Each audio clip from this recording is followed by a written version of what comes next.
When it comes to anxiety disorders, there is no one type. Each form of anxiety has its own set of symptoms and treatments. It is important to remember that, while some symptoms will overlap, no two anxiety disorders are alike. This list aims to bring attention to the 5 major anxiety disorders and what they mean for the sufferers. We at Psych2Go hope to bring awareness to the growing number of anxiety sufferers and their needs. So, without further ado, here's 5 anxiety disorders, as well as their symptoms and treatments. Number 1. Obsessive-compulsive disorder, or OCD. Obsessive-compulsive disorder technically has 2 components, the obsessions and the compulsions. Obsessions can encompass anything from a severe fear of germs to the placement of things around the home and many things in between. The compulsions are what the sufferer does to rid themselves of those obsessive thoughts. Someone who has obsessions about germs may ritually wash their hands or carry hand sanitizer everywhere they go. Someone who has obsessive thoughts about the placement of objects might arrange and rearrange their belongings until they feel just right. These obsessions and compulsions can become very intrusive and disruptive to the sufferer's daily life. As far as treatments for OCD go, there are a couple. There are selective serotonin reuptake inhibitors such as fluoxetine sertraline. These medications are meant to help alleviate the symptoms for the sufferer so that they are at a manageable and less disruptive level. The other widely used treatment is psychotherapy. With this, you might run into cognitive behavioral therapy that will be used to help the sufferer essentially reprogram their response to obsessions and compulsions. For the most part, medications and therapies are used in tandem to get the best results. Number 2. Generalized Anxiety Disorder. Generalized Anxiety Disorder, or GAD, is a bit unlike the other anxiety disorders on this list. Those who suffer from GAD aren't always able to give a reason for their symptoms. In fact, one of the symptoms is a general feel of restlessness or unease. They may also experience worry as one of the symptoms. Everyone worries from time to time, but GAD causes the sufferer to eternalize those worries and take them to an entirely new level. They may think of them in an obsessive manner, which will cause a downward spiral of other symptoms, such as a disturbance in sleep patterns. The treatments available for GAD are similar to those of OCD, medications and therapy. Though in this case, the medications may be benzodiazepines and antidepressants, rather than the run-of-the-mill SSRIs. Cognitive behavioral therapy is used with GAD as well as relaxation techniques and mindfulness. Number 3. Social Anxiety Disorder. Those with social anxiety disorder experience panic attacks related to social situations.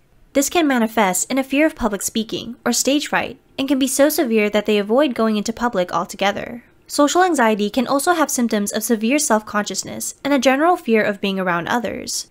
Someone with social anxiety might find it hard to speak when other people are present, even if they aren't addressing the crowd as a whole.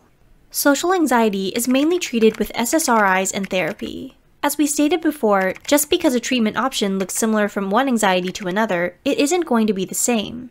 Each sufferer presents their own needs that must be taken into account. Each therapy isn't going to work the same for each individual. Personalization of treatment is key in these situations. Number 4. Panic disorder. Unlike the other anxiety disorders on this list, panic disorder rests solely on panic attacks. With many other anxiety disorders, panic attacks are just another symptom.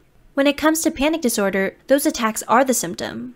Panic disorder is characterized by recurrent panic attacks. The sufferer may experience heart palpitations, a racing pulse, an intense fear, and the feeling that they are hopelessly out of control. There isn't a rhyme or reason to many of these attacks, so the sufferer is essentially lying in wait for the next one to come. Panic disorder can be treated in many ways. The medications used are some that we've heard of, such as benzodiazepines and SSRIs. We are also introduced to serotonin norepinephrine reuptake inhibitors, or SNRIs, and beta blockers.